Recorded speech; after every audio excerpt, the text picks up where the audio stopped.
by that same coin, someone who is a abstainer, right, 100% one way or the other, sometimes those are the individuals who feel like a 10-minute workout just isn't enough. Like if I'm going to do it, it needs to be 100%.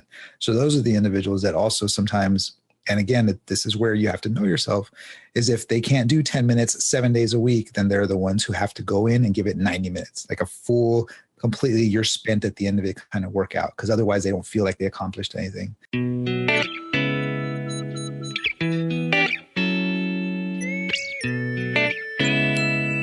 ADHD Rewired, episode 115. This is the show designed to help those of us who have really good intentions and a slightly wandering attention. My name is Eric Tivers. I'm a licensed clinical social worker, coach, and consultant. We know that starting can be the hardest part, so let's get started. But first, let me thank our sponsors. If you're new to the ADHD Rewired podcast, then welcome. We encourage you to start at the beginning. This show has evolved from being about Eric Tivers, the host of the show, and his own personal strategies, to a show about you and your own stories. Part of this evolution was the ADHD Rewired Coaching and Accountability Group. This began in the fall of 2014. Since then, each group has been uniquely incredible. This group is real strategies for real people with real struggles. They are walking out with their heads held high, having conquered their goals, tasks, and in many cases, their fears.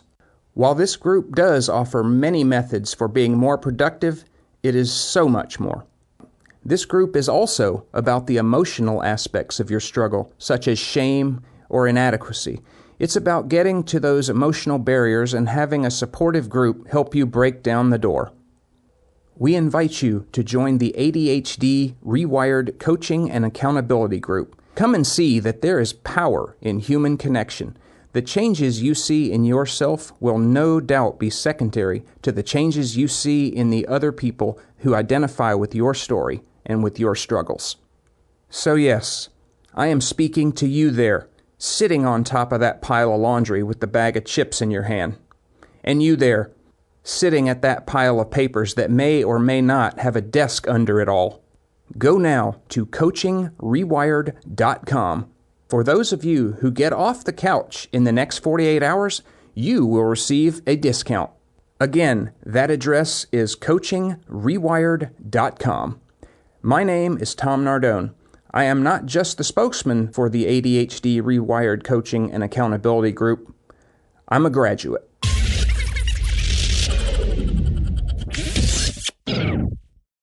Welcome back to another episode of ADHD Rewired. I am thrilled to have in the virtual ADHD Rewired studios someone who has really become a friend of mine through a mastermind group that we are in together. His name is Sam Lomeli. I told you I'm going to mess it up. Lomeli. And I just outed myself before hitting record about how I mess up last names. And I said it correctly the first Lomeli. Yes. Lomeli. With Sam Lomeli, who he describes himself as a once bullied, overweight, insecure, fat kid. He's now in the health and self-improvement kind of industry, and his mission is to help others take control of their health and self-esteem. Now, before even getting into the rest of his intro and bio, which I'm just going to ask him to share, you know, there's a lot of people who are in the health and fitness industry who do a really good job of making you feel really bad. I promise you, Sam is like the person of that. You know, Sam, before we hit record, you were telling me a little bit about kind of what you do. It's at your core, and you said that it was helping people. You know, and people who are in the helping industry say this, that they love helping people. And then you shared with me when you first moved to Dallas about 10 years ago, some of the very first things you did. Can we just start there? Sure. This is very central to who I am and kind of where my mission with Tips of the Scale comes from. But I've always had an interest in helping other people. It just has always felt like the right thing to do, the kind of world I want to help create. but some of my experiences as a kid that built my character and tested it were around how I was treated by other people, feeling less than, feeling unimportant, feeling powerless. And so I've always worked really hard in any organization or any way that I could to help other people that I felt or I judged were in positions where they didn't have power, or they were ignored, marginalized, and just not cared about, and didn't have the same opportunity or esteem to meet their potential that I thought they could. So as a part of what I do outside of my business is I'm very heavily involved in the volunteering community. I did a lot of stuff in my hometown in South Texas, also in Austin when I lived there for college. Then when I moved here to Dallas, one of the first things I did was join 3 different volunteer groups where over the last 10 years, I've split my time helping serve lunches and dinners at the Salvation Army, done baking for soldiers, written cards for soldiers that we sent out, done a number of special events for the Special Olympics. I've been a referee for some of their events, just a ton of fun. But probably my proudest achievement with the volunteering I've done over the last 10 years is I've personally helped build over 250 wheelchair ramps for people who just don't have the financial resources to build it for themselves. These are, retirees, veterans, just people in really hard hit parts of town who just very, very, they're struggling. And, we find organizations that donate the materials. And then I go out there with a group of, 8, 10 people, and we spend half of our Saturday morning building a wheelchair ramp for them. And so it's 4 or 5 hours of my time and a couple of other individuals, but we walk away and this person's life is forever changed. I mean, we have the very first one of these I did in 2009. I'll never forget. The guy had been in his home. I think he had not been out of his home for 9 months. Medicare or whichever organization he had gone through for a lot of his health care was able to get him a motorized wheelchair. But that sat in his garage, which was 4 feet lower than his home's level, and he couldn't get to it because of the stairs, right? And so they said, we can't help you with a wheelchair ramp. We got you the wheelchair. That's where our stuff ends. And so my very first exposure to this project and where I fell in love with it was helping this guy come outside. He said he feeling the sunlight on his shoulders for the first time in like almost a year was just a huge deal. And so just a long story short, that's giving me goosebumps, Sam. I feel like you're a social worker at heart, whether you realize it or not. That's where a lot of this stuff comes from for me. It's about changing somebody's life for the better, helping them get somewhere that they wouldn't have. I judge without some help. We all need help at some point. And I'm proud to be a part of that.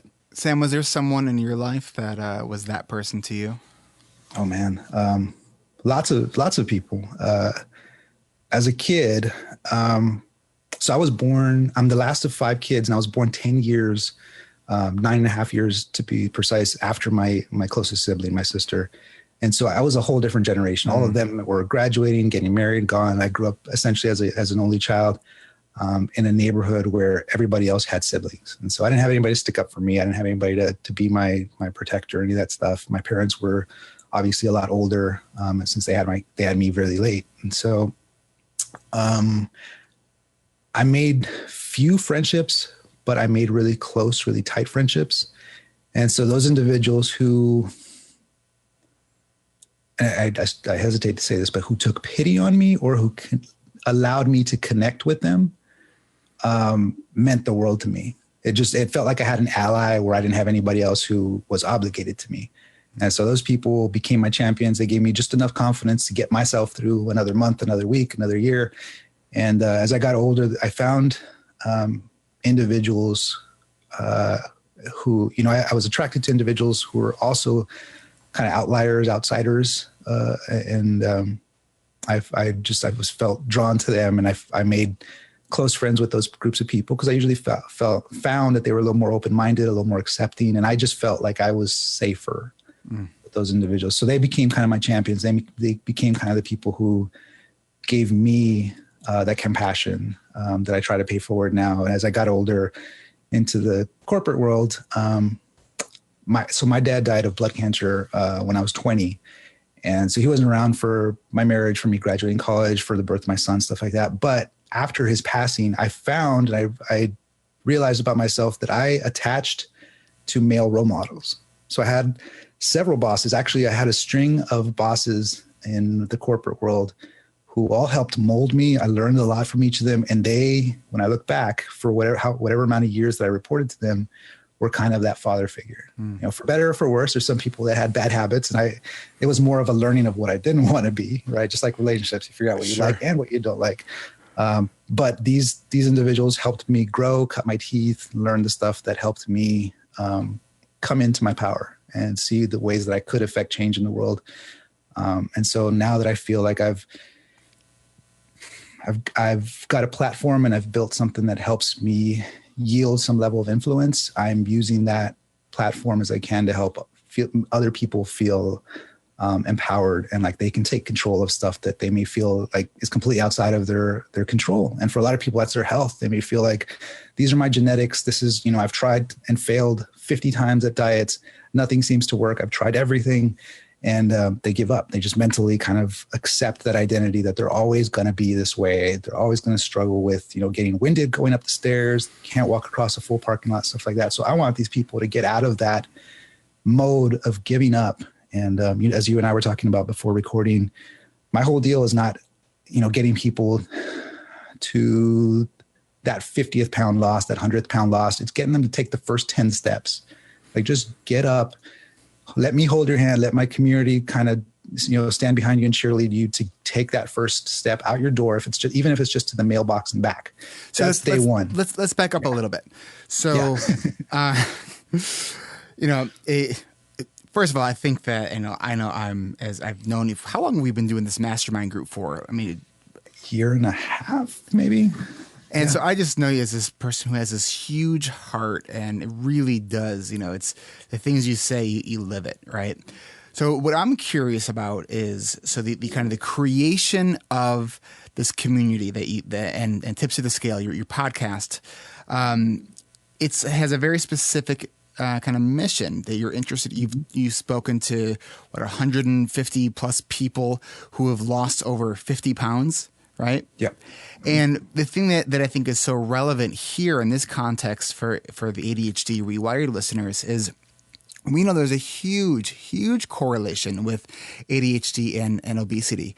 And when we look at people with obesity, both diagnosed and undiagnosed ADHD, it is a significant number of people. And I just realized I meant to do the research to find that stat, and I totally forgot about it. Of course, I think about it right now. And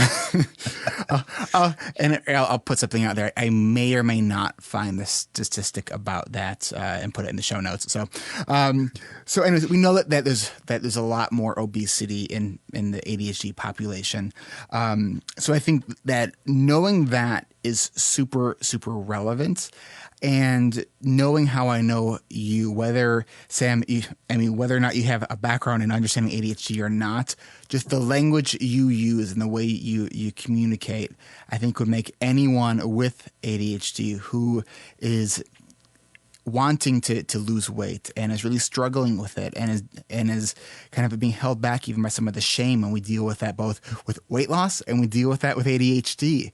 Like you get it, and your heart and empathy is so it kind of exudes from you. So it's I just think it's a really important kind of piece of this to understand.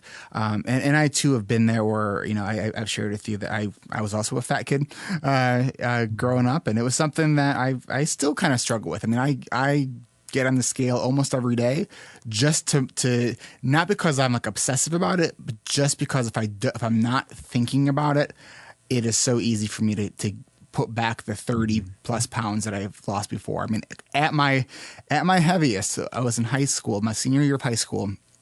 I was in a size 40 pants and pushing 250 on the scale. Yeah. So it's I was absolutely. I mean, and I'm still a fat kid at heart because I see cake and cookies. I'm like, oh my gosh! It's like the willpower doesn't exist in me. So I use those kind of behavioral strategies of we can't have that stuff in the house because I don't have the willpower to do it. So I'm definitely with you there on the struggle of weight and the impact it can have on one's kind of esteem. Yeah. So talk about the Tips of the Scale and what you do. Okay. I launched Tips to Scale in the summer of 2013. Like a lot of podcast listeners, I found that podcasts were a great way to stay informed, learn about new things, and I love reading, but I have a queue of books that are still going to be untouched for some time to come. But audiobooks, podcasts, like I absorb that stuff it's so fast. And so I was spending a lot of time learning, exploring new subjects, and I realized that in that summer that I had something to share, and what I had to say would help exactly the kind of people that I wanted to help. And, I was already volunteering, doing all that stuff, and it just clicked. I remember coming home and talking to Kristen and saying, I have a crazy idea. What do you think about this? And she said, I think this is perfect. You'll get, she said she never has seen me light up when talking to people like I am about their health. And, helping someone just do one thing different that if they kept that up for 6 months would make gigantic change. It would yield ridiculous dividends if they did just one thing. And so she was completely on board. We were expecting our first child at the time. And, I had been out of work for a little while, and we were talking about her going back to school. And so it was a really weird, the timing was not great. It would seem like the worst time ever, basically, to just try to start something big like this. Yeah. But I had, you and I have talked about this in our group to a bit, that legacy is huge. It's important to me, right? I lost my dad young, and I know how much you care and sacrifice for your kids. For your son, you just lost, you took one to the rib really badly this last winter. But it's important to me also that my son and my children know that I sacrificed for what I thought was right, and that I wanted to make a real difference in the world, not just money. And I decided to give this a shot. Kristen was supportive, which just made me fall for her all the more, that this was the thing. And so we jumped in. I interviewed 35 people before releasing the very first episode on September 9th of 2013 to about 200 listens to that first one. And I was like, fantastic. That's what I thought would listen 6 months in. Like if 200 people are listening to me, that's a bigger room than I could have hoped for. And I think 2 months in had 4,000 listens. And then 4 months in, it was at 15,000. It grew really quickly, and we hit 1 million listens right at the 1 year mark. It was amazing. Wow. I don't think I realized that you've had that many. Wow, you're light years ahead of me. I'm at like 300,000 right now, and I've been doing this for 2 years. That's still huge. That is the way I've come to look at it is most people, because of our fear for public speaking, will never stand in front of a room of 200 people ever. And you've done this, I know, with some of your speaking engagements, and in my past life in corporate world, I had organizations that I led of 250, 300 people. It is nerve-wracking no matter how confident you are at doing it. But you and I have the benefit, the privilege of having a room of thousands of people every week who listen to something we have to say. And it's completely free to the world. So it's easy to just turn around and walk out of the room. So people keep showing up every week. I'm honored to do it. So I've now released over 150 episodes. I've recorded just shy of 175 at this point. And it's all with just ordinary people. There's no celebrities, no people who've been paid to sell stuff, to market products, things like that. These are all people who've been down the road, who've lost 50 pounds or more. At first, my criteria was 80 pounds or more. And then as the more I delved into the research, I found that 50 was kind of that point where... Yeah, why was that your kind of marker? What I was going after, again, is more of the mindset and the mental work and the habit change and the psychology around that ties those three together. That comes into play for someone who needs to make that scale of life change. If someone has 10 pounds, 15 pounds, 30 pounds to lose, even in most cases, I can't say all, but in most cases, the research bears out that it's just individuals who need to make a couple of tweaks, right? Little things, it'll pay off over 6 months. They'll lose the 15, 20 pounds.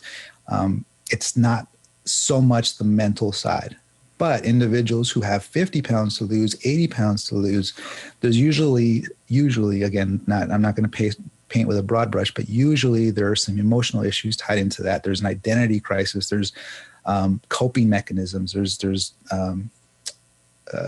compulsion. There can be aversion, even trying to hide away from things to self-medicate in a way. I mean, I've heard you talk about a ton of these different coping mechanisms for other issues, and it shows up the same way. The way I've seen it is overeating or the habits of that kind of lifestyle come from the same place of how someone feels about themselves, the identity that they have. And if they feel like this is who I am. I heard you say just a minute ago, I'm a fat kid at heart. And a lot of people who are struggling with this say that about themselves. And they're like, well, I'm always going to be a fat kid at heart. What's the point? Why should I even try? And what I work at with my clients and with the individuals that I talk to about this is that they're saying that usually is a self-judgment. It's like, there's something wrong with me liking those foods. And there's absolutely not. But there's a reason that you feel compelled to have them when you're not hungry. And so that's where the gap there is, like, what is it you're really trying to feed? What are you really addressing? And so my work with Tips to Scale is kind of shining a light on that gap, because we see all the fitness posts on Instagram and the recipes and all that sexy stuff that sells products and gimmicks and all that Julian stuff. Michaels, who's like, For real. But nobody talks about, and I shouldn't say nobody, because there's a growing discussion around this that's coming up. There's starting to be more on the psychology world, obviously talking about these issues and the connection between the behavior and the self-medication and stuff like that. But if I can move that needle just a little bit more on the awareness of, like, there's something else here. It's not just that you're, not moving enough and eating too much, that there's something else at play here. Let's shine a light on that and explore what it is that is happening in your specific case, right? Because no two people are the same. I've learned also after 170 of these interviews is that even if their life story looks exactly the same, very, very different things happening between the ears, very, very different reasons, very, very different whys and identities. And so it's different for every person. So what are some of those, the stories that people tell themselves, the psychological things that are coming up for you when you're working with members of your community, your clients, the people that you're interviewing on the show? Talk a little bit about that. Okay. Well, there are a lot of people that I've worked with. I'm thinking of a couple of clients in particular right now that have always been or always felt like they've been judged and or rewarded for their external accomplishments, achievements, and looks. And so their validation has come from, what have you done for me lately? What do you look like? What do you do for me? From their partners, from their parents, things like that. And in my judgment, that's harmful, because their self-worth is tied to other people's validation and not how they feel about themselves.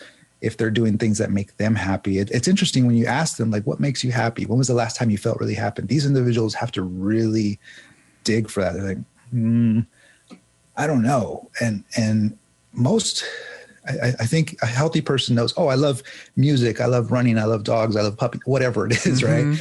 And those individuals, I've found that, I asked that question early, is what makes you happy? And the individuals who struggle for that, I know immediately this has something to do with their relation to other people and their lack of relation to themselves. These are usually people pleasers. They have a hard time setting boundaries because they're trying to make other people happy, because those people say thank you or that you're great at that or whatever. And that's the validation that they yearn so badly, right? Something that they didn't get maybe in childhood, they didn't get from a previous romantic partner. You have no idea how many people come out of a string of relationships in their teen years and or a bad marriage where the other person, the ex-partner, constantly was belittling their looks or their weight and stuff like that. And so they come out of that thinking that the only way they're ever going to be worth something or to another person in the future is if they become, this Instagram model who's got all the right curves and eats only 1,200 calories a day and spends 3 hours on an elliptical, garbage like that. And like, it's just so warped of an expectation of themselves. They'll never reach that. And so they're already setting themselves up for failure when they're like, that's the ideal I need to have to be worth something to someone. And here's where I am. Like that gap it's terrifying, and it keeps people from even trying. So what do you do to help people kind of first increase the awareness that that's going on, but then kind of bridge that gap?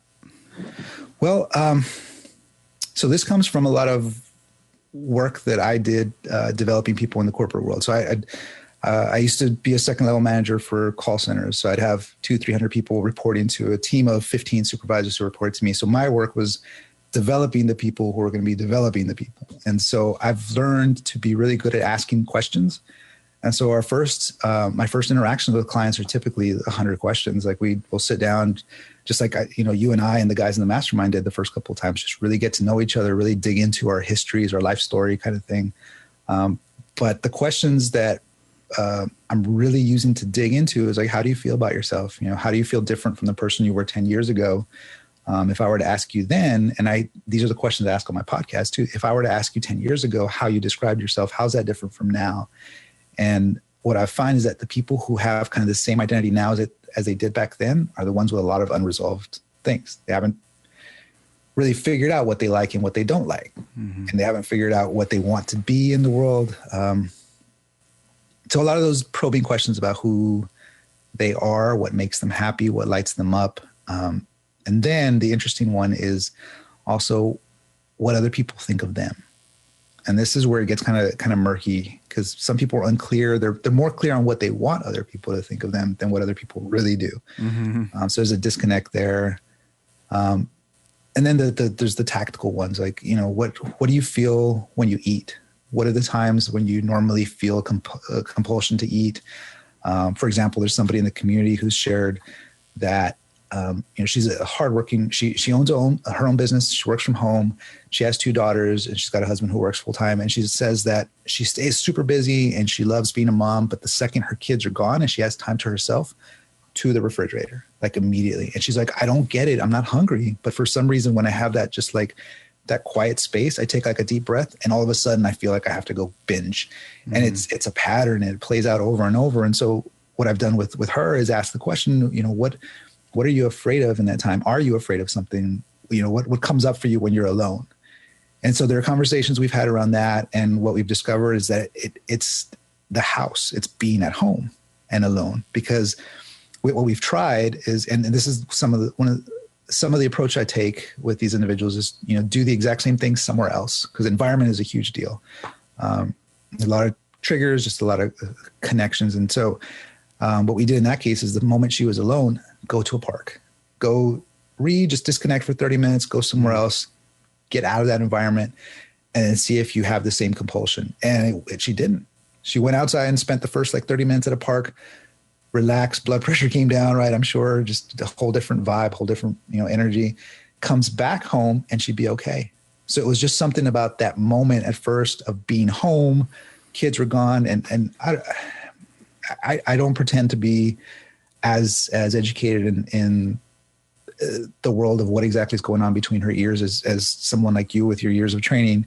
But I know that by trying, door A, door B, door C, let's change something about your environment first. If that doesn't work, let's change something about the trigger. Because in habit change psychology, there's the cue, the reward, and the routine, right? That's the habit reinforcing loop. And so one of the things to take out of there is always the environment, and then there's the trigger. And so we knew the trigger there was that the kids would leave and that she wouldn't be working. It was just silence. And so that was the trigger. And the next thing was the cue. Where would she go? And so I hope that answers your question. I know I'm kind of being really broad there. It's hard when it's about one specific person versus. Sure. So I know for myself that I often eat when I'm bored. And when I was in college and started taking medication, that actually changed a lot. Or I wasn't just eating because I was feeling bored. Because actually the ADHD medications, the stimulant medications do act as an appetite suppressant, which is great for someone like me who has a history of overeating and just eating because they're bored and eating because, cause they like, all the things that probably aren't good for us. Right. So what are some of the things that you help people do who say, I'm just bored and I'm mindlessly eating? Well, my go-tos for that are as simple and low-tech as this may sound, is writing. Mm-hmm. Just whatever's bouncing around in their head. Just take out a sheet of paper. Don't use bullets. Don't try to organize it. Just flow, stream of consciousness. Just get it out of your head, right? Just blah. Just let it come out on the sheet of paper. And if necessary, burn the paper afterwards, tear it into strips, throw it away if that makes you feel safe, right? If you don't want someone finding that in the garbage, whatever it is, like for some people that's necessary. But my first go-to is journal, right? Get it out of your head. And I've heard you talk about, productivity and kind of organization, time management before. And for me, that's a big deal is if I have too much bouncing around up there, I may feel bored because I don't physically have like a task list or something to do, but up here, I'm anything but. And so that jitteriness, like that I need something to calm that down. For a lot of people, that's food. Gives them something to focus on. They eat it. They feel the sugar, that whatever it is, they feel that sensation. It gives them something else, somewhere else to go mentally. So journaling is the first thing. The second one is exercise. And exercise, unfortunately, for most people has the connotation of going to a gym, getting on a treadmill or getting below a bar or something like that, doing a very thought out, very planned long session of exercise. And it doesn't have to be that way. Everything from like the 2 minutes it takes to drop and do 20 push-ups, if that's what it takes, that's exercise. And the fantastic thing about exercise is that it's cumulative. I can do 10 push-ups now, in an hour, do 10 more, in an hour, do 10 more.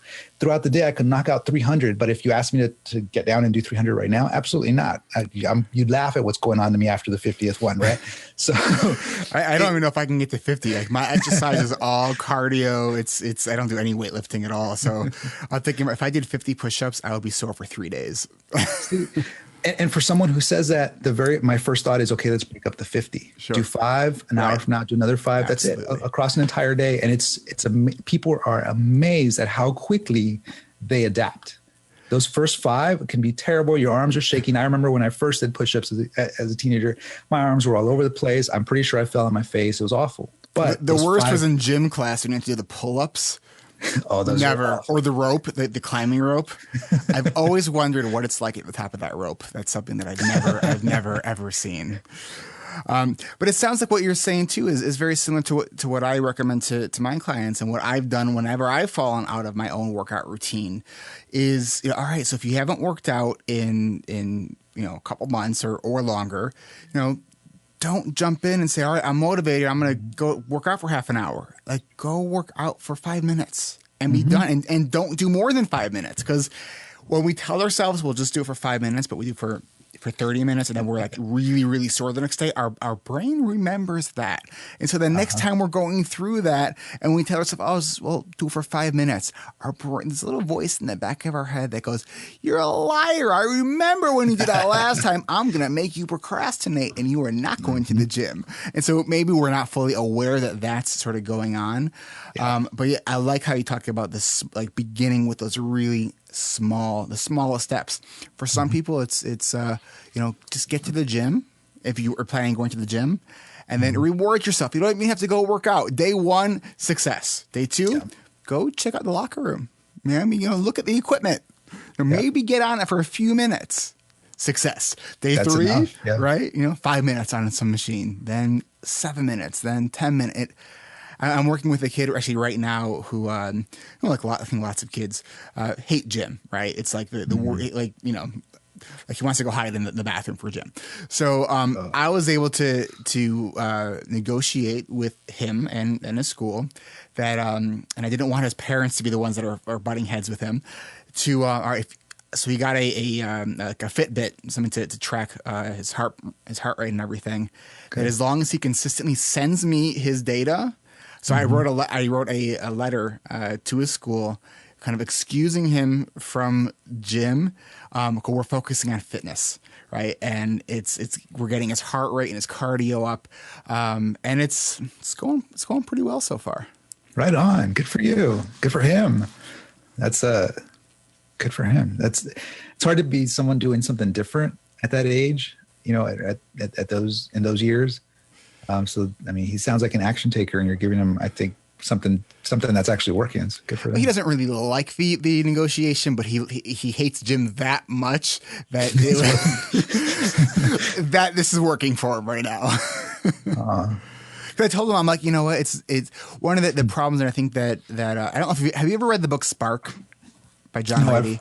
No, I've heard about it, but never read it. It's excellent. It's the neuroscience behind exercise. And one of the things they talk about in this book is, kids, often kids who are the ones who are overweight or maybe not the most, athletically or athletic or coordinated, are the ones who, their gym teachers are yelling at them for not trying hard enough. And they actually, if you look at their actual, what's going on internally, they actually are pushing themselves pretty hard. So they're getting discouraged in every possible way. And so it sort of sets them up to say, well, fitness is not something that I want to do. And it's not even about fitness. It's about the team sports or whatever that they're doing it in these gym classes.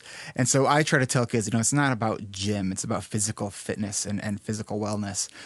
Because, I exercise for my brain. It helps me be so much more productive and focused. My waistline benefits from it though as well. Mm-hmm. Benefits benefits in so many different areas for it. And people with histories of depression, obviously you've seen this stuff. Huge differences from doing that. It doesn't, solve problems for everyone, but it makes a big difference in coping and the ability to manage stress, to sleep better, which again reinforces our ability to manage stress. Yeah, it's a huge deal. Good. So what I want to do is we're going to take a quick break. When we come back, I was hoping that we can maybe talk about some action steps for what people can do who are interested in, losing those first few pounds. If they are, as in your mission goes, have 50 pounds or more to lose. But I'm sure we could also probably apply if you have 10 pounds or less to lose as well. So we will be right back. Still on the fence about joining the ADHD Rewired Coaching and Accountability Group? Still can't figure out why you need to join? Well, no one ever gave a better answer than Brandon Mahan did only today during a blab with Eric Tivers. Brendan, you were a member of this group.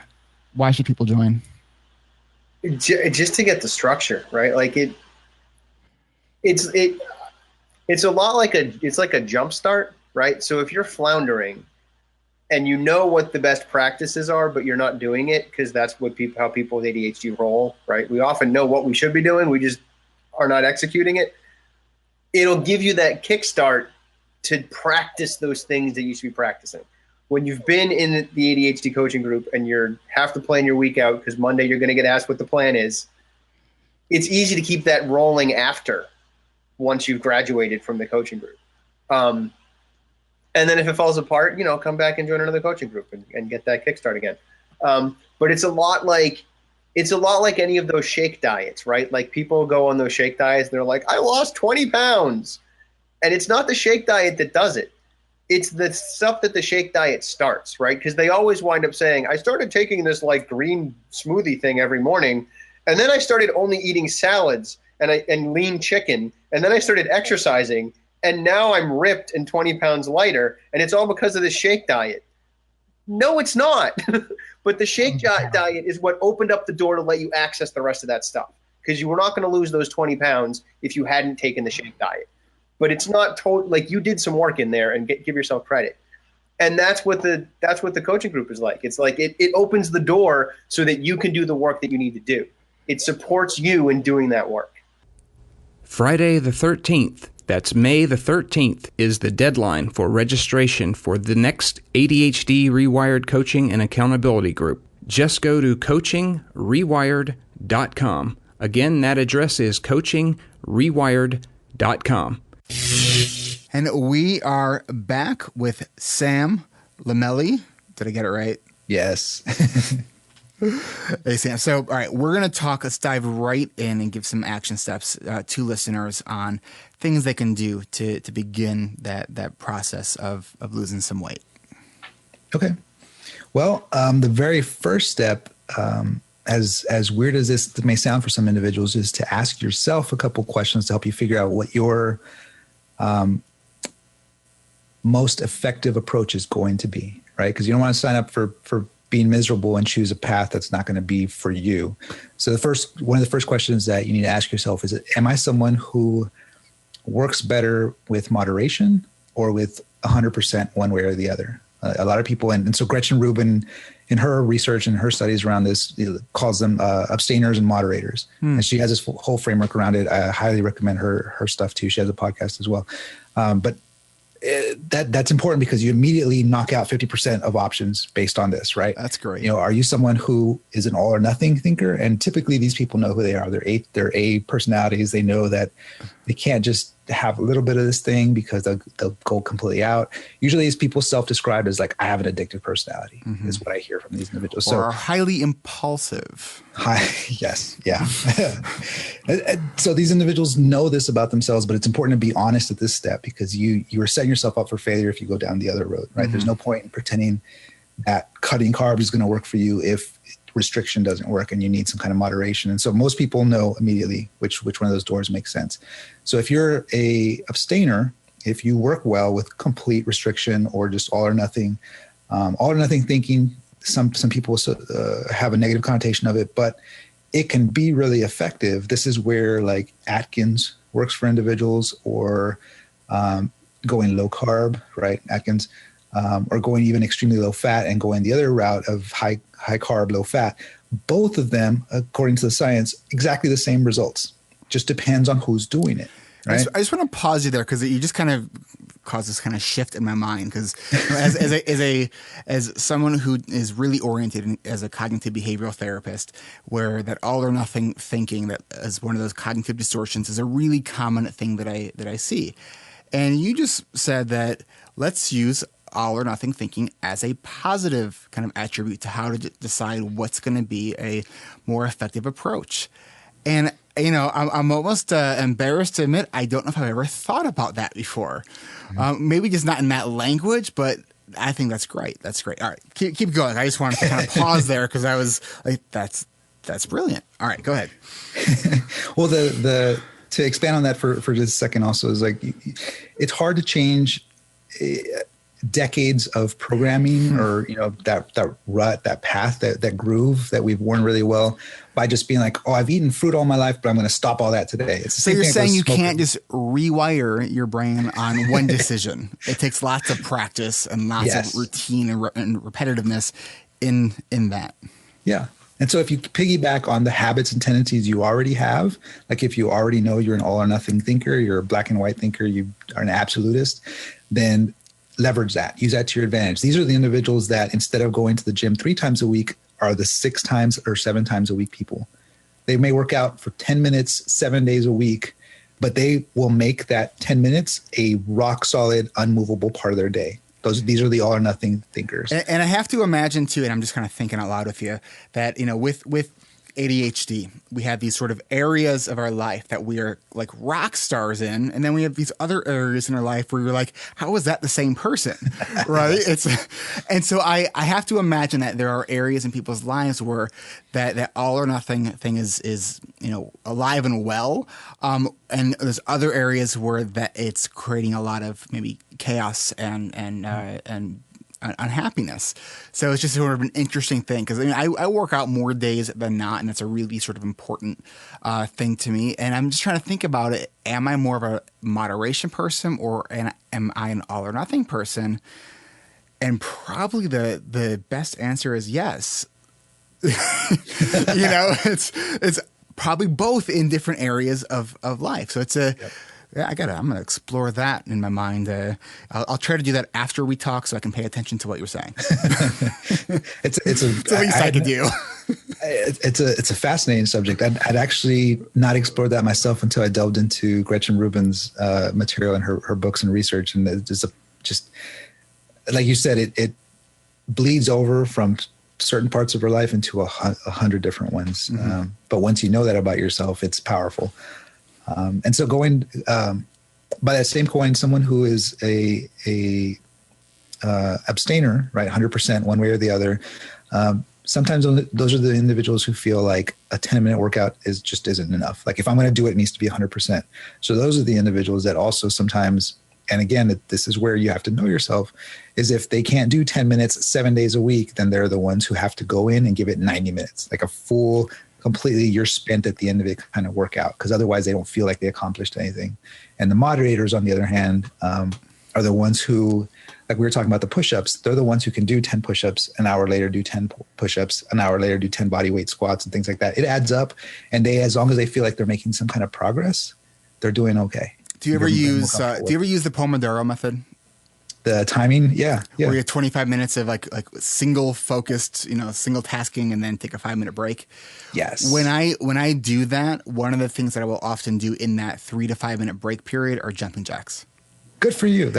And it's awesome because it's like, to me, it's like I give my Adderall like a booster by, but because I sit back down, my heart's kind of pumping a bit, which is getting more blood flow to the brain. And so, yeah, that kind of came to mind because I was thinking, man, doing those like throughout the day, it's a lot of attention shifting, which is one of the areas of difficulty for people with ADHD. We tend to be very kind of state based. We're kind of, once we're in, we're really in, right? Which is why I have such a hard time, even though my schedule would work out, or I could go home, middle of the day, do a workout, and then come back. To me, that's like way too much like transitioning during my day to actually work for me. So I have to start my day by working out. I try to get on my bike or my exercise machine, whatever I'm doing that day, before I'm kind of alert enough to decide that I don't want to do it. That's a smart approach. A lot of people take that same approach to starting their morning by putting their workout clothes right next to their on their nightstand, the floor right next to the bed. So they get up, they see it, there's the cue, and they immediately just get into the routine, do the thing before they realize, oh yeah, if I had had a choice, I wouldn't have wanted to do this, but I'm already 10 minutes in, let's finish the thing. Or you go to bed wearing your workout clothes. I've heard this, yeah. If it works for you, it works for you. I can't imagine that, but again, it's down to the person. If that's what it takes, and that if you wake up in that gear, you're ready to go, then do it. I mean, it's all about finding what works for you. All right. So, what are some other like action steps or things that people can do to begin the process? Okay. Again, if you know your style and you know which road to go down, a lot of the habit change research, and there are guys who blog about this, like James Clear. I'd suggest his blog. A researcher named BJ Fogg out of Stanford. His approach is called Tiny Habits, and the whole approach is just focus on one thing. Yeah, and this is extremely effective for people who need to see results. And most people need to see the results. They can't stick it out without seeing results early. So it's something like give up all Coke this week, or soda, pop, whatever part of the country or world you're from, right? Soda, pop, Coke, whatever. Give up drinking that in exchange for water. And if that feels like too big a step, go to tea and then go to water, or juice and then tea and then water. But take the step that makes sense for you, stick to it for a week. And then when it goes into the week 2, keep doing that, but now add another thing or go a level deeper. So if you went to tea, now you go to water. And if you got to water that first week, then the second week, it's take a 2-minute walk around your neighborhood. Just go out your door, set a timer, just take 2-minute walk. If you want to do more, that's fine, but at least hit the 2 minutes. That's good. The next week, and one of my clients, we've been doing this now for coming up on 6 months. And that's the first week. That's all I said is track your calories and take a 10-minute walk every day. That's it. Nothing else. She was like, are you serious? Is this going to do anything? And I was like, this is going to snowball before you even realize it, but just stick with me. Did that to this day. She hasn't missed a day. She's doing that all the time, but we've added on one other thing here, one other thing there, one other thing here. And before you know it, you've made a complete lifestyle change, but you were just focused on one thing at a time. And so for the individuals that I'm sure you see this all the time, for people who get overwhelmed by the thought of like turning, their life completely upside down. And they're like, I'm not going to buy all this fitness equipment and be a health junkie or whatever, judgment or label they put on it. But if you make the change one step at a time, it's kind of that what's the saying? Like if you make the water hot right away, the frog jumps out. But if you turn up the heat just little by little, and you're kind of doing the same thing, but to your benefit, you're turning the heat up on that lifestyle for yourself just a little bit at a time. So you get more acclimated to it. There's less resistance on your part when you're already doing the thing going into the next week. And I've seen people make gigantic changes, without even using the scale or tracking calories. My biggest, one of the other things I would recommend early on in the first couple of weeks for most people is if you cannot find it in yourself to throw away your scale, lock it away or give it to a friend. So I heard you talking about this now. So tell me about that, because for me, that is a way that I kind of keep myself in check, because it's, those pounds come back so sneaky, and it's, I don't realize it. And there's times where I realize that for whatever reason, I didn't get on the scale for a week, and then it's been 2 weeks, and then the holidays come around, and then 30 pounds have snuck up on me. I'm like, well, when did this happen? So for me, I have found it to be, and I don't get anxious about it. So it's not like this because I know part of it is it's not just the behavior, but it's how you're thinking about the behavior. So it's for me, it's how would you talk to me about why would you recommend getting rid of the scale? And again, this comes back to your personality type. If you're, if you know that you have to see progress to stay in it mentally, which most of us are that way, then you've got to find an indicator that is going to actually show the progress that matters. And I am in the camp of people, not all fitness world people will agree about this, but the majority of us do, that the scale is not a useful measure. It does not tell you your level of fitness. It does not tell you your body fat percentage. It does not tell you your level of energy, your level of a lot of things. All it is a measure of your relationship with gravity, right, on the ground. That's it. But if you keep an eye on how your clothes fit, if you keep an eye on measurements, I'm a huge fan of using body measurements. Just taking a regular old measuring tape that you can get at a dollar store, right, and putting that around your bicep, your calf, your belly button, your bust, your neck, right? You track 6 spots on your body. Anyone can do it. Sometimes, if you need a friend, you can use calipers, whatever it is. But it's very low tech, very low cost. There's no, I don't want to use the word excuse, but there's no reason not to do it. But that is a measurement that will carry you through when you don't see movement on the scale. And for a lot of people, most people, in fact, are going to have a plateau at some point. Even if they're losing 10 pounds in the first month, second month, another 10 pounds. Month 3, you may come around. It's usually, for some reason, it's around the 90-day mark. People starting to settle into the lifestyle and they ease up on things a little bit. Or somewhere around the 90-day mark, plateau. Right? They have a week where they're like, Sam, I didn't lose anything this week. What's going on? It's because they and also the time of month has a lot to do with it. So I'm going all over the place here, but there are a number of things. It's okay. My listeners are following you. It's okay. we're used to that. I'm one of you guys. There's so many things that can make the scale move that have nothing to do with your fitness and your health. And everything from what kind of meal you had last night to your stress level, to how much sleep you got, to what time of the month it is, male or female. So many different things can factor into if you exercised the day before. All of those things, those are just 5 out of 50 reasons why your water weight can go up or down in a given day. And so the scale does not tell you anything, but your body measurements, you'll know if, say you went drinking, it was somebody's birthday party, you're celebrating a promotion, whatever it was, you had a couple of drinks the night before, you're going to have some extra water the next day. And so, depending on what you drink, right? Liquor has a different effect than beer. Not going to go down that road, but you can have something that makes you carry more water the next day. But if you have body fat or the body measurements, you'll see that even if your waistline is unchanged or even a centimeter bigger than the week's other measurements, but all the other measurements stayed the same, that the only change was there. You didn't gain weight, because you don't gain weight in one spot. Contrary to some popular opinions, you can't spot reduce and you can't choose where you deposit it. You kind of put it on all over. But the measurements help you keep your sanity. But you can lose hair in one spot. Yeah, unfortunately. Yes, you can. And where you grow the white hair also, very little control over that. But hey, Sam, at least you can color in that white hair. I can't color anything in up here. There's a reason I'm just keeping it thin now. There's just too much up there.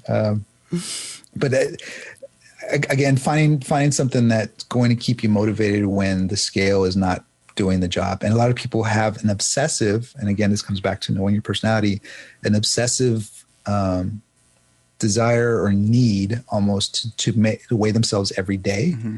And if this is you, it's really important to shift that from being the scale to your measurements. or to measure your ability to perform. And now, when you say the obsessive, that so as I described, I get on the scale almost every day, right? But it doesn't give me anxiety. And so for me, when I look at someone who's really struggling with like an obsessive compulsive disorder, it's like, if you can't get access or to complete that, that ritual, like it creates an undue amount of anxiety. If I realize that I forgot to step on the scale, I'm like, then I'll do it tomorrow. It's like, not to me, it's not a big deal, but it's for me, it's a habit that helps me what's going to be the easiest way as far as like, okay, I'm going to the bathroom in the morning and that's 2 steps away and then I'm on with my morning, right? Versus let me grab the tape measure, let me try to, wrap it around my arm, all that kind of stuff. Yeah. And then like, wait, what did it just say? Right. And so to me, that sounds complicated. Maybe it's not, maybe I'm overthinking it, but I totally hear what you're saying, because there's certainly a relationship that a lot of people have with that number they see on the scale. Now, have you ever had people, and this sort of just came to me, to sort of shift that number on the scale? Most scales, digital scales, can go from pounds to kilos. Have them shift the unit of measurement just because it then begins to mean something different? I haven't heard of that approach or tried it myself, but I can see why for some individuals it'd be helpful, because it's a change from what they're used to saying. You heard it here, folks. ADHD Rewired, to be changing pounds to kilos changes the mindset. I don't know. I'm just making this crap up. So Sam's the expert in this area, not me. It's kind of the same approach, though. Is you're doing something different. You're looking at something different. And I was actually just reading something from a member of the Tips of Scale community, who she's been maintaining her weight loss now for 10 years, but she was. I'm risking losing my train of thought here because there were 2 things I wanted to share, but crap, I did. You're in good company. Have you ever been diagnosed with ADHD, Sam? I think you were the first person who ever made me question whether I was. There was a conversation we were having, and I remember this because it really sat with me for a while. We were talking about how to focus in the first half of the day and getting stuff done. I remember saying that I found I could stay deeper in one task if I played one song on repeat, instead of just having like music going or classical or, whatever the cliched approaches are, suggestions are. I found that if I just play one song on repeat, it turns into white noise for me, and I can stay focused. And I remember saying that, and you cracked up, and I was like, "What is it?" And you were like, "You were so in this camp. We need to talk. There's a couple of things I need to share." And that night, I remember that sit with me for a couple of days. But that night, I remember thinking, you know what, this makes sense, because I have that habit. I've realized this about myself. It just, a whole lot of the things fell into place. So yes, I'm totally in good company here. An unofficial, maybe undocumented member of the tribe. It's that documentation stuff. We tend to lose our documentation anyways. So tell us a little bit more about the community that you have built and you are continuing to build. Yeah, very early on in the show's history, I was getting great reviews and great emails from people and feedback. And one of the things that I kept hearing was that people who were listening to the show were able to connect with somebody they'd never met just by hearing them open up and share their experience and what they were dealing with every day. And that it was very freeing. It was very liberating. It was very comforting for them to know that someone else was dealing with the same message in their head and fighting the same battle with their coworkers and fighting the same urge, on the way home by that drive-through, whatever it was. Just knowing that someone else was going through that was incredibly helpful for them. And so I experimented with connecting listeners. If there was someone who I thought would make a good connection for, this other listener, I would ask for permission, exchange their emails. And in some cases they became accountability partners. But like you said earlier, in one area of your life, you're this way, in another, you're different. I started seeing that it might be helpful to be exposed to other people who weren't exactly like them. And so this idea for a community came out, and we actually talked about this in one of our masterminds, that this was actually something that was helpful in other types of businesses. And I thought, well, why not? Let me connect some people. And so what I did was I reached out to a bunch of my past guests, and I'm proud that I stay in touch with a lot of my past guests. So I reached out to a bunch of them, said, hey, I'm going to put this group of people together. I'm not selling anything in there. I'm going to charge for the membership so that it's a safe place and I can control access to it. And, I don't want people coming in and marketing and trying to sell people products and things like that. This is going to be a safe place. And so I asked them to come join. Resounding yeses from all over the place. So I brought in, past guests of the show. And then, I put a page up. I sent some emails out to my audience, who had shared their emails with me, and said, hey, I'm going to launch this community. And the whole point of it is to talk to other people like you, struggling with the same stuff that you're struggling with. Because what I kept hearing over and over was, my husband doesn't get it. My boss doesn't get it. My sister doesn't get it. You could be talking about ADHD right now, because those are the same words that I hear over and over and over again. And you're tapping into this community aspect, the power of the Me Too. So you're doing. I think you're finding what works. And this is what's working in the ADHD Rewired community with the coaching and accountability groups, and you're kind of doing some similar things with your community. So you built this community. You're seeing some results. What's kind of the main focus? Like, why would someone join your community now? Well, convenience is a big one that I keep hearing is helpful, but more than anything else is the meetings. So twice a week, right now 1 week, because I have a leader on for a little bit, but we have accountability meetings. So like tonight, for example, in roughly 6 hours, we're going to have a bunch of people sign on to a video session just like you and I are having right now. And we're going to talk about our week. We're going to talk about what was challenging this week, where we might have felt like we slipped up, and get some input and opinions from other people and some suggestions for how to handle those things. So it's sort of group coaching, but I've really just let it take on its own thing. I'm just the connector is kind of how I view it. And some really great suggestions, some really great friendships have come out of this. People are sharing some really, really deep stuff. And like you said about the need to connect. I mean, at the base of human relationships is shared experiences, right? I don't believe that blood is the great connector, right? I believe it's shared experiences, because I can form bonds with people through something really tough, really difficult that we both went through closer than I can with a family member, because you grow. I feel like you grow a different way when you have that shared experience. So all of these individuals have this one thing, in common, and we've seen some very, very close relationships come out of it. I love everybody in the community. There's some great people in there who've given me support when I needed it as well. But we have the weekly community meetings. We have a forum on the website, and we have a Facebook group. And again, it's private. I control access to it. No one gets in without going through talking to me. And when they come in, I welcome them to the community. I introduce them. I ask them to share some about themselves. And everybody in there is just really, really welcoming. And my favorite part about it is not to badmouth other organizations either, but when people join support groups, my experience and my judgment is that people will join, they get what they need, and they leave.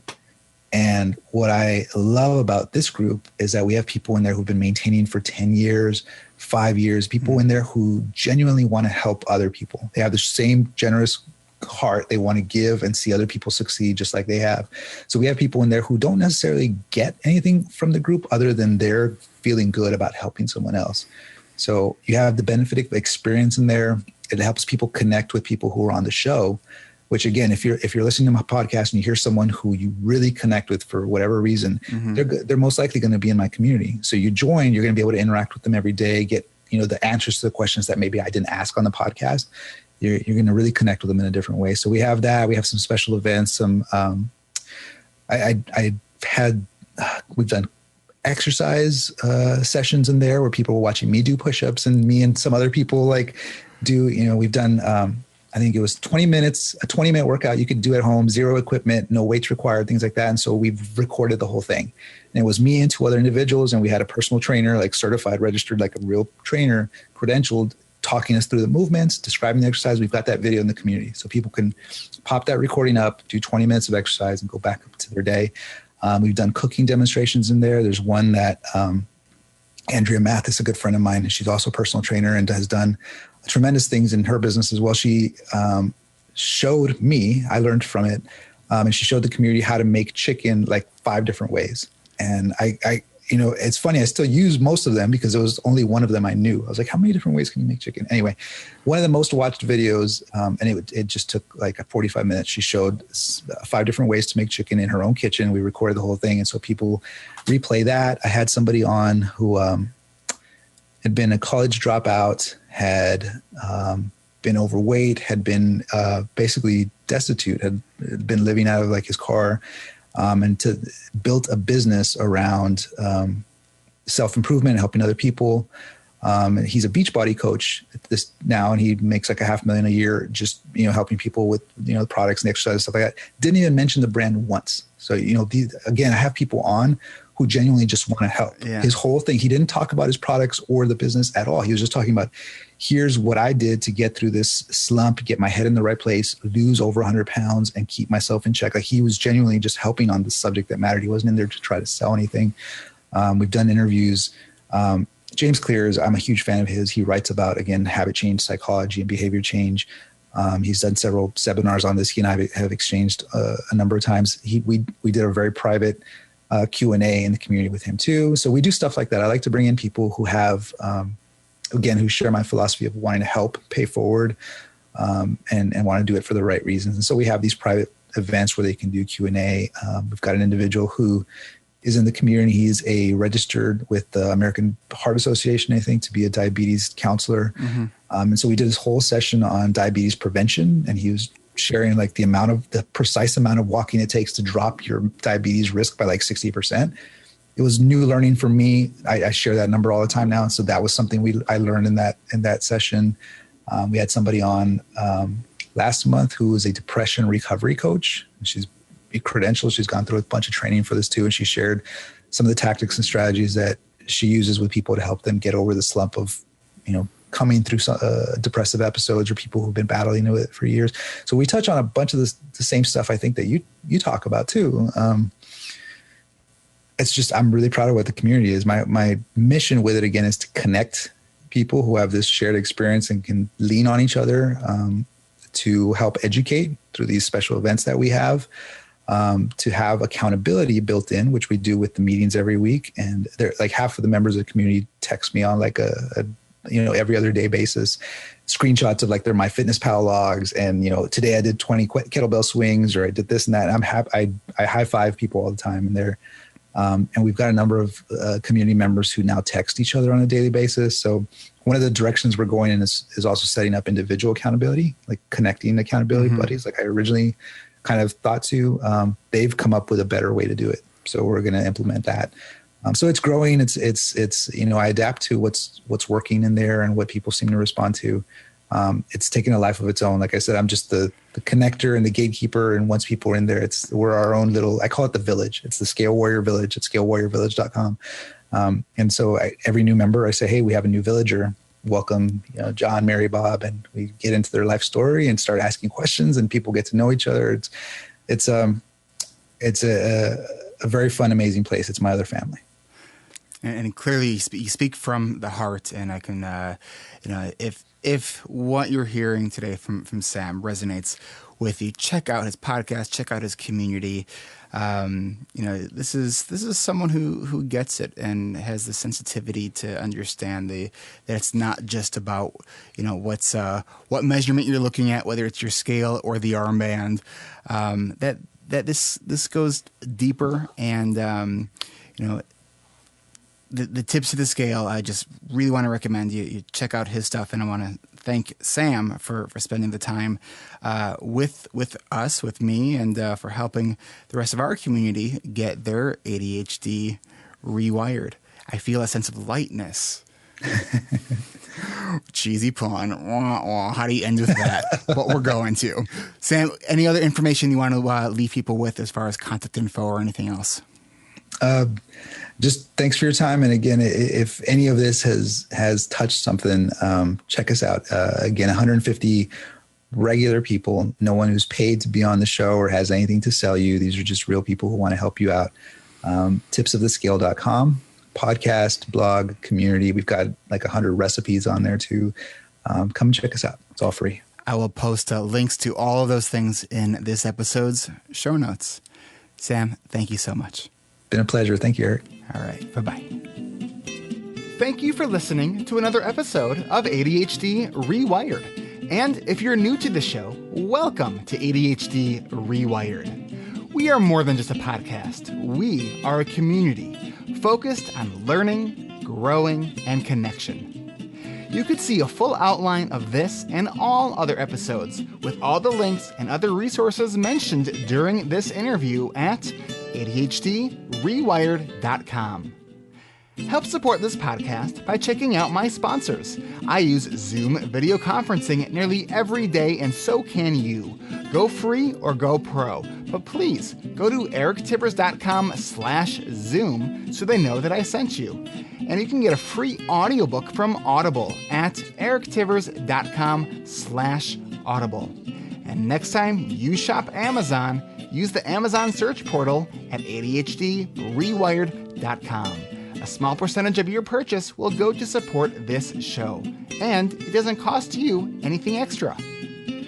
You can also support this podcast by leaving an honest rating and review in iTunes or Stitcher. This really helps other people find this show. And don't forget to hit subscribe so you never miss an episode. Don't just be a passive listener, be an active member of the ADHD Rewired community. We are on Facebook. You can like our page, but please submit your request to join our free and growing community. And don't forget to check your other inbox because I screen everybody before they come into our community.